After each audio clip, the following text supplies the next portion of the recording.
Hello Libra, welcome to Dove and Serpent Tarot. My name is Paul. Thank you so much for letting me read for you. If Libra is your sun, moon, or rising sign, this is your tarot card reading. Remember to hit the like button, leave a comment, consider subscribing to the channel, especially if this reading resonates with you. If there is anything you would like me to pray over or meditate upon or send positive energy toward, please let me know. Now, this is going to be a general reading, so try to be open and receptive to whatever may come through during our time together. I am merely the messenger. And I ask that you try to connect directly with each of these cards and use your own intuition to take you beyond the details that I might provide. And remember, Libra, that the most important part of any tarot reading is you. Okay, Seven of Swords to begin. You're somebody who is, you try to resist the criticism of others, you know. You're not somebody that, you try anyway, not to allow other people's opinions to shape your own. Okay, especially when it comes to yourself and what you're doing, you tend to believe in yourself and you try to really block out all the negativity that's coming in. I feel like right now, you feel as if your path is being blocked by maybe a lot of naysayers. Maybe there's a bit of confusion. There's a lot of differing opinions. There's a lot of different ideas being tossed around. Kind of feels like we're trying to find our needle in the haystack, right? We had it, we lost it. Now we're trying to find it again. So in other words, you're trying to stay on this central path, that Ace of Swords path of truth, of your certainty, of your clarity. But there's a lot of noise going on around, you know. And I think you're someone who's very good at blocking out that noise. Sometimes it can be overwhelming, right? Especially if it's sort of our own thoughts. We're entertaining a lot of different ideas. I think this is kind of saying that, look, you had this certain path going forward, but then there appeared a lot of possible alternatives, a lot of reasonable sort of detours that we could take, a lot of different paths, right? And we have to see what's going on here. We have to know why that is. Okay, there's the straight shot right up the middle, but then there are all these other routes. Could be that maybe we want to take a more scenic route, you know? That maybe we're looking to do a few side quests first, or there's other things that we want to accomplish. We've got to find out where this is coming from and what you're working on and where you're trying to go. Okay, so we're going to put this card into some context. We've got a Two of Pentacles, all right? We've got a Prince of Wands, the Wheel of Fortune, oh yeah. We've got the Lover's card, okay, all right. Well, you know, it doesn't always mean romance, okay? You know, get your mind out of the gutter there, Libra. Put your pitchforks away. It could be, though. It could be that's sort of where we're getting a little bit of this side quest sort of energy, or maybe not even a side quest. Maybe we're really starting to see that maybe our life path is changing. Maybe there is an alternative that seems not only reasonable, but it seems right, seems good. Okay, well, we'll keep going. That doesn't have to be romance, but I think that this is an evaluation of what it is that we've committed to. It's a reevaluation of the path itself.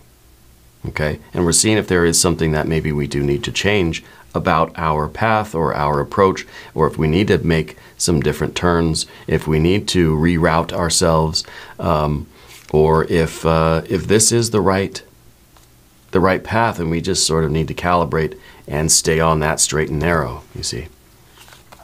Over here we have an Ace of Swords. There's the ace that we're trying to find. There's that needle in the haystack of our mind where we're trying to sort of find that central truth, that clarity, that, you know, the certainty here.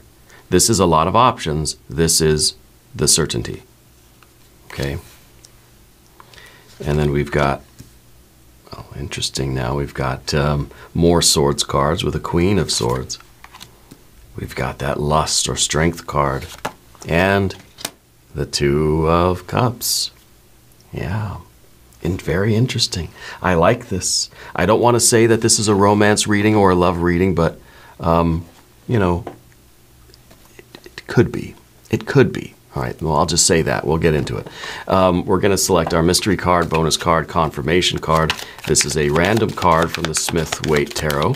This is the factor infinite and unknown. We're going to set it down right here with Alien Simon Mork Ripley right there on top. Now, don't forget, Libra, you are magic.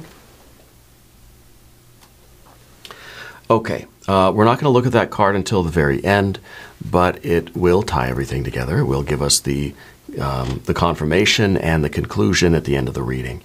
If you have a prediction for that card, put it in the comments.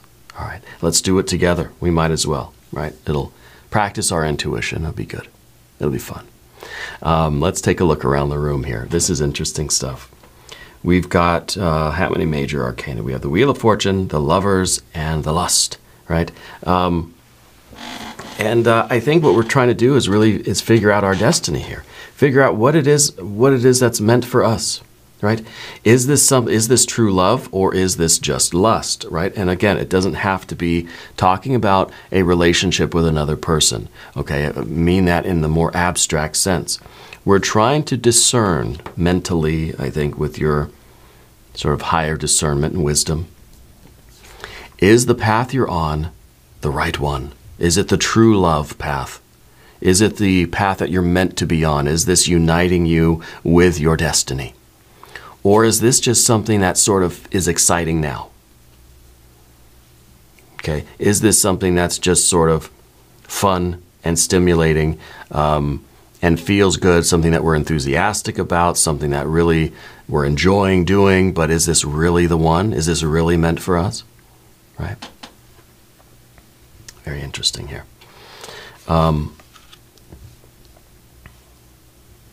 It's all about that Wheel of Fortune. It's all about wanting to continue making progress in life. This is the card of destiny, fate. This is the card of karma. This is the card of divine timing, you know. And so I wonder that, you know, right now there seems to be not confusion, but it seems as if there are a few alternatives that have sort of appeared in your path.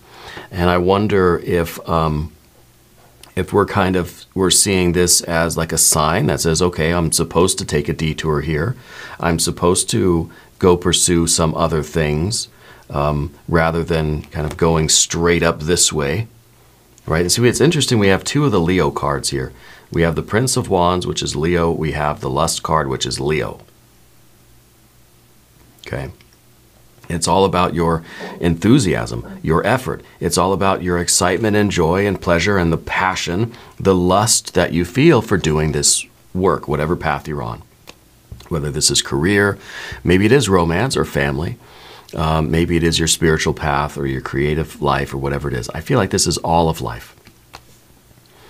But as we're going up this central path with this sustained enthusiasm and this effort and this will and this joy, and we just love it, we're trying to go up, straight up this way to the union with our goal, with our life, with our true self, with our soulmate, with our purpose, with our destiny, whatever it is. Okay? But instead of it being a straight shot, right, this is easy. Going from here to here to here, that's easy. You're running into all these alternatives. You're running into now, there's like, it's a fork in the road, but it's a fork that has like, well, you know, 6 or 7 prongs on it, right? I don't know if they make forks like that. But it seems that there's suddenly now a lot of different options, and it's not so easy for you to get back into that straight ahead, I know what I'm doing kind of mode. That now we got this 2 of Pentacles crossing your path that just says, am I supposed to turn here? Am I supposed to, like, what is Spirit trying to tell me? Am I supposed to turn towards something else? Is Spirit telling me that this is no longer what I thought it was? That maybe it is just something that is not, it's not it's not my my forever thing, that it's just for right now. Or is this kind of showing just, is this a test? Is this a challenge? That how can we resist all these other alternatives? Or do we take a turn and go toward this Princess of Pentacles? Now, the Princess of Pentacles seems to me, and maybe, I don't know if this is just my prediction, in my own personal interpretation or whatever, but it sort of feels as if taking a turn right now, leading you to this Princess of Pentacles, this seems to me like something that will be ultimately barren, right? Sort of devoid of that success. That it may seem at the moment like, oh, this is an exciting detour. The Spirit's showing me that I'm supposed to make a turn here and go pursue this other thing. But getting there, I think you're going to realize that this is not where you want to be. This is a desolate landscape. This is the dead of winter. There's no life here, right? It's certainly not the destination of the Two of Cups. So, in other words, to put it in a very simple illustration, you're pursuing your true love here. To be tempted by this lust card and make this turn, you're leading to a place that has no future.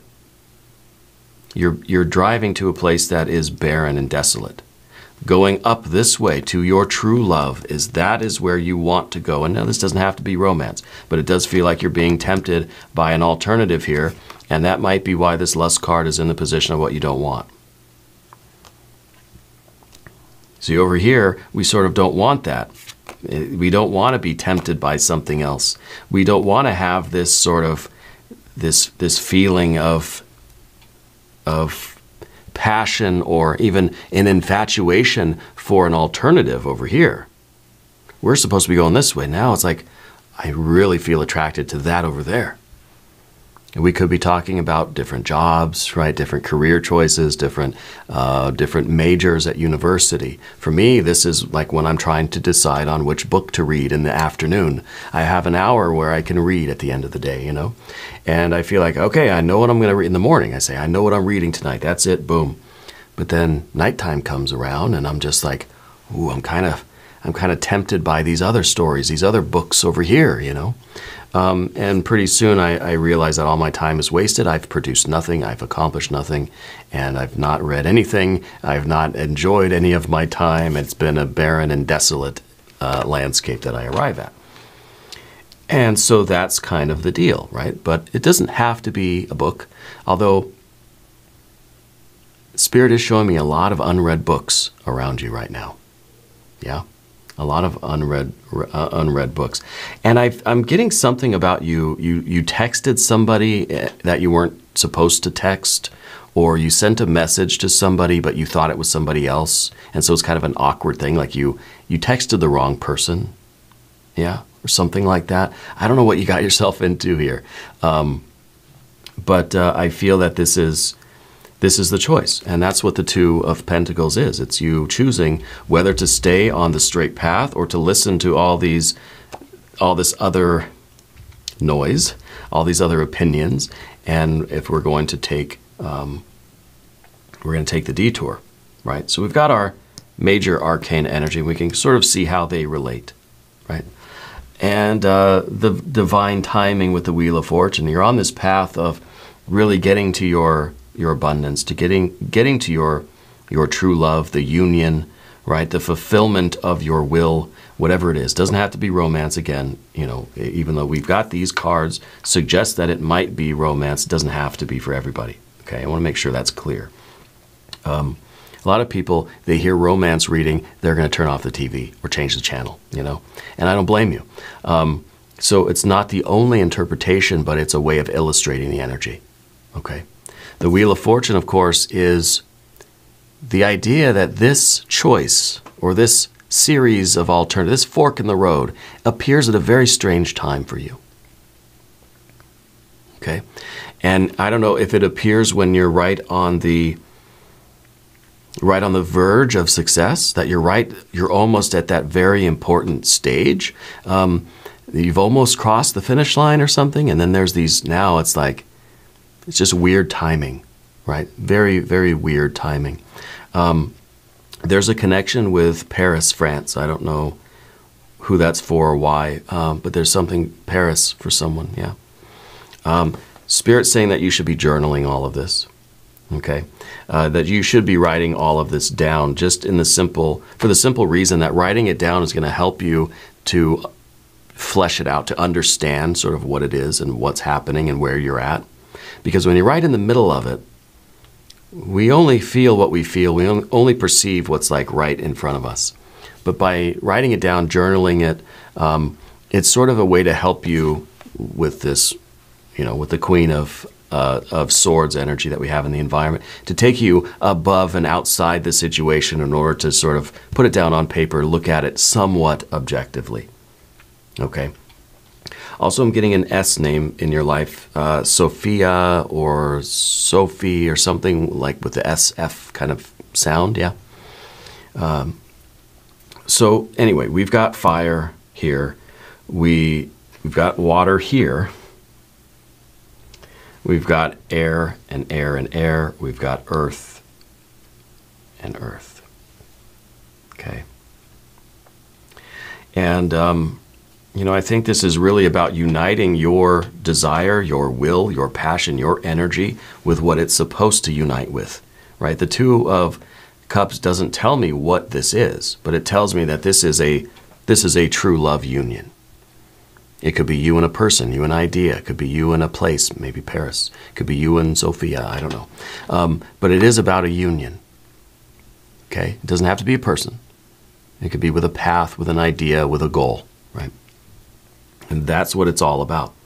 Taking this detour, this earth detour here, the Two of Pentacles into the Princess of Pentacles, seems like this might be one that seems good on the surface, right? Because these are pentacles, right? This is kind of like this is this is the behavior that you've got to decide on anyway. But also, because it's pentacles, maybe it is saying that this might just be something. It may seem good in the moment. It may be a temporary thing that you sort of want to go and explore, but it's not the path. It's not your destiny. It's not your fate, right? There's a golden. You wear a locket with a picture in it, right, or something. I think golden thing. I don't know if there's a picture in there, but it's one of those lockets that sort of open, right? Down beneath the surface, like I said, this is the Prince of Wands. This is the enthusiasm, the commitment. This is your consistency, right? This is your persistence, your perseverance. And again, it's very easy for you to go up the straight path when all the cards are in the right way. When you don't have these temptations or these obstacles, this is the card we don't want. We don't want to be tempted by anything else. We don't want to have any other alternatives. We like the certainty. We like when there's only one road to get somewhere. When you're trying to get to the destination and there's one path, it's good. I don't have to think about it. That's why I like the GPS, But when there are so many alternatives, so many possibilities of ways to get there, of where there even is, it creates more stress, it creates a lot of anxiety. It creates a lot of uncomfortable doubt. Right? Because we start doubting that central sword and thinking maybe one of these other swords is the right one. Maybe we've lost our needle in the haystack and we're finding a bunch of needles. And maybe this is mine. I don't know. It could be. So it's much easier when we don't have to worry about that. See? But you've got the energy here with the Prince of Wands is your ability to persist. It's your ability to commit to something and to follow through with something. You have that ability to stick with it. You have the ability to sustain your effort, your enthusiasm, your excitement, your interest, right? A sustained interest. Your fiery will is there, right? It's just a matter of, we're reaching this this fork in the road, this junction, let's say, and we don't know where to take our fiery chariot here, straight up the way we were going, or are we meant to turn? Okay. We talked about the Wheel of Fortune, and this is I think your knowledge that your life is meant for something great. So it's kind of like you take this very seriously, that Spirit's trying to tell you something, that this is a direct dealing of God with your soul, right? Goddess, deity, universal mind, universal energy, guardian angels, ancestors, whatever you want to call it. So this isn't something that is sort of frivolous or fleeting to you. This is a very serious thing. Do you turn or do you go straight? And you're trying to let Spirit take the wheel. Right? This is, let's say, the wheel of the ship, right? And this card represents that idea that sometimes we think we're driving through our choices and our behaviors. We think we're driving the boat. Spirit's driving us. Spirit's really got the wheel, and it's just coming out through our muscle movements, right? This is the card of those behaviors. Is there a change in is there a physical turning of your life that you need to do? Or are we going straight up? Yeah. Because the Lover's card is that marriage between you and your destiny, right? Your true self, whatever we're talking about here. This could literally be a marriage. And it's kind of like, well, do we take a detour? Do we continue on this path and take that big step and make this big commitment? This is a commitment that is sort of unbreakable bond, right? And I wonder if that's why this is such odd timing, because maybe the wedding is just a few days away, and Spirit's sort of showing you all of these other alternatives. And indeed, we don't want to be tempted by this passion card, this lust card, right?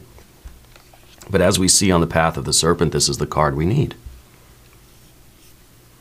And then we talked about the Princess of Pentacles and how it feels like that is a detour or a destination that does not have what you really want. On the surface, it may seem that way. It may be very temporary. But I think once you get there, you realize that this is the dead of winter. It's cold. It's barren. It's frigid, sterile. It doesn't have the life that you really want. It doesn't have that, whatever that is. And that's going to take us over to the path of the serpent. Okay. And as we talk about these cards, I would like to ask for your subscription. If you haven't subscribed yet, please do. It is totally free. It doesn't cost anything. And it helps the channel, and I appreciate the support. I really do. The Ace of Swords. This is finding your needle in the haystack. This is you making a decision. This is you feeling as if you are certain. Okay? And having certainty, again, takes away all the uncomfortable doubt. Right? Having the commitment, the devotion, having the certainty. This is something that we're choosing, and we feel inspired to. This is really the Lover's card is really the choice for which there really is no choice. It's kind of an obvious thing, where of course, this is what I'm committing to. And so the Ace of Swords then becomes the removal of all doubt. There are no other alternatives. There are no other options. This is what I have to do. This is, and that sort of puts us at ease, because then it's just, it takes away the doubt, takes away the worry, it takes away the anxiety, takes away the bad decisions, or not even bad decisions, but the experimental sort of decisions. Well, maybe I am meant to turn here. Let's turn and see what's over down this way. No, I'm following the GPS. I don't need to make any detours right now. How do we arrive at this? And that's a good question.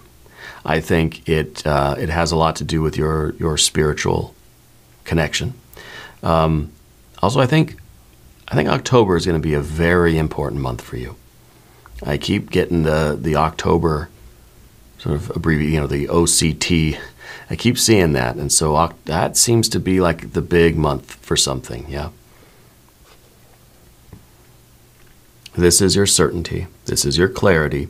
And it could be that, maybe we're just trying to, in some ways, ignore the alternatives, ignore the different choices, ignore the forks in the road, and just keep driving straight ahead. And so in some ways they just sort of vanish from view, right? That we just got the blinders on in a way. Because sometimes the Ace of Swords is us finding clarity through just not asking the questions. You know, sometimes ignorance really truly is bliss. Sometimes we have to empty our mind to receive the divine knowledge, understanding, intuition, clarity, right? And that's the idea of being sort of empty mind, right? Because then we receive the spiritual instructions. We receive that download. And that's what's going on in this card. This is you receiving. This is the antenna on the top of your head. You got to get rid of the static. You got to tune out the static so you can receive the message from the divine. All right. And I think one of the ways that you can do that is through this Queen of Swords. And now the Queen of Swords is you rising above and outside this situation in order to see it for what it really is. And in a way, this is done through the journaling, you know, to sort of get an objective as possible view of things, so that you can see that Princess of Pentacles right there. And you can see, okay, yeah, that's a path that's leading to a dead end. Yeah. And so maybe through this process and doing the journaling thing and trying to get that sort of bird's eye view of things, then you can see that, yeah, you don't want to go down the dead ends. That the path you're on is the right path, and the detours don't need to be given much attention at all. Okay?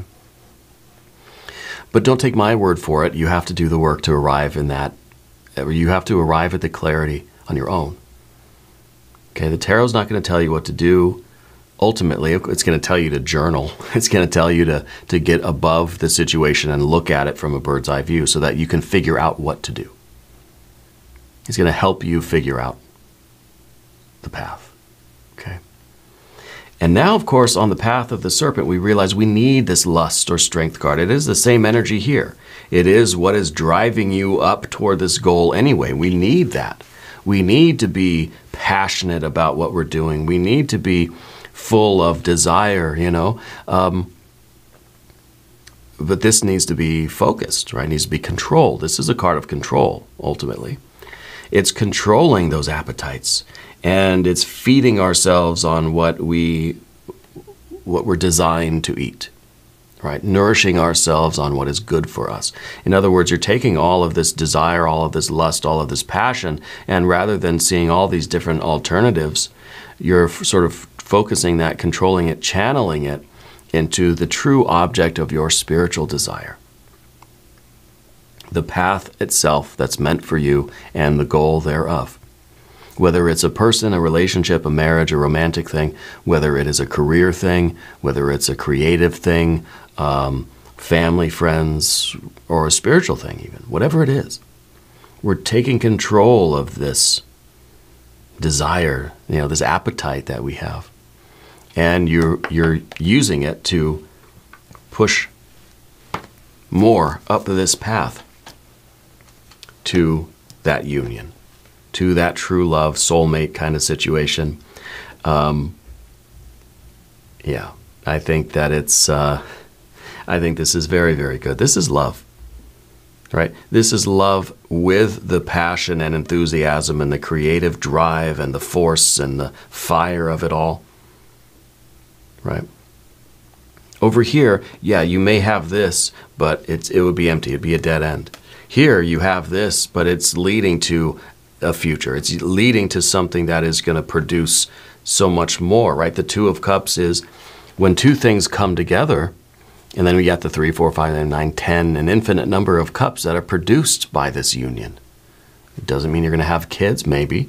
And that's one interpretation of the Two of Cups, right? Two things coming together and producing a third thing.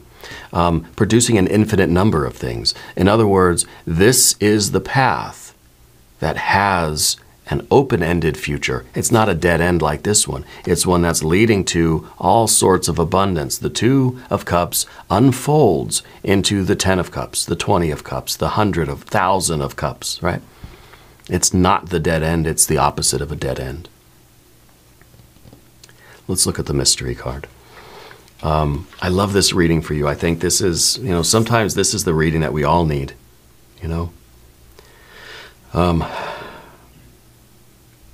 What is this going to be? I think maybe some more cups, right? I mean, let's see how that 2 of cups is unfolding into a 20, a cup, 1,000 of cups, right? I think maybe it'll be the Empress. That's my prediction. If you have a prediction, put it in the comments down below. It's a 9 of Wands, okay? A 9 of Wands is, I think, really you resisting the temptations, for one thing. It's you being able to control this, right? And we think of someone like a lion tamer, not that I agree with that sort of thing, but with a lion tamer, and like in the cartoon or something, right? You'll see the lion tamer, and they just they're in there training the lion. They come out, they look like this. They're just in tatters. They're just bruised and scratched, and just, lion kind of kicked their butt a little bit. Yeah. Good for the lion. But this is, this is kind of saying that it's difficult, but we're accomplishing our goal. That it may be challenging at times, but we're persisting through. You have a strength because you have that divine certainty, you have that conviction, you have this force and fire energy in you, you have this desire and passion for what is right for you, for your true goal here. And I think this is saying that, yeah, it's been hard, but you're almost there. You're on the 9th wand here, right? There's just one more to go. So I think that it's getting close to that big sort of union for you. This is the card of strength. And I think it's the strength to resist the desire or the temptation to change course. Maybe when things get a little confusing, or they get a little bumpy, or we get a little bored, or it's just been a long time, or we're getting a little scared, a little insecure, and any alternative seems tempting sometimes, right? But this is you having the strength to endure. And I think that when you're very close to your goal, that's when things are going to be the most challenging. Spirit's going to throw everything, the whole kitchen sink at you to see if you'll give up, if you'll falter. But you're not. You're not. All right. We're going to do an extended reading. If you want to stick around, there's a link up top. There's a link down below. New readings for Libra on Wednesdays and Saturdays. Be sure to watch both readings. If you haven't subscribed to the channel yet, please do. It is totally free, doesn't cost anything. And leave a comment. Let me know where in the world you're watching from. I want you to know that you're the most important part of Dove and Serpent Tarot. I thank you, and I love you. And we're all in this together.